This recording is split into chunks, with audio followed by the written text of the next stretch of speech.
Hey guys, welcome to the 30th C# tutorial that I'm making for the new Boston. And in this tutorial, I'm going to be showing you how to use the keyword abstract. So all you're going to need for this tutorial is a button and a class. And inside of our class right here, we have two public static fields, and we have a public static method.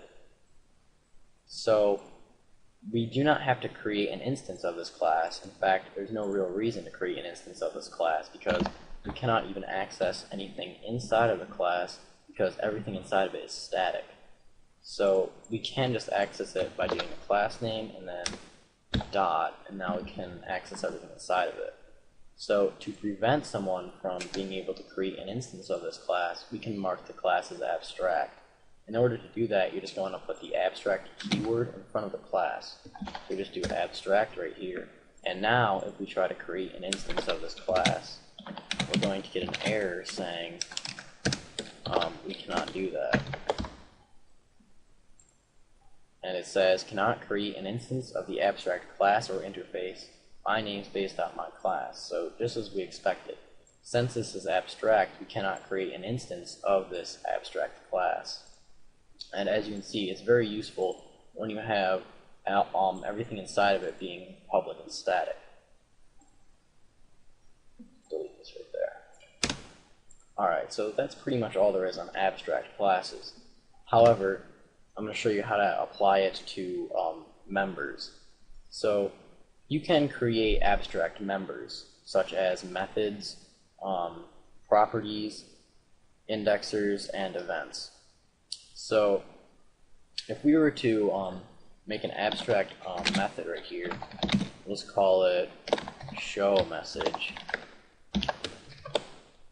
then since this is abstract, we must provide some sort of access modifier on it. It cannot be private. So we have to make it either public or protected. So I'm going to make it public for right now, but you could mark it as protected as well. Also, since this is abstract, you cannot provide implementation for it. So if we try to do this, we'll just get an error saying cannot declare a body because it is marked as abstract. And the body is just these things inside of the parentheses right here. Even though there's nothing inside them, we still cannot do this. Instead, we're just going to have to use a semicolon. So now when we build, we shouldn't get any errors. Yep.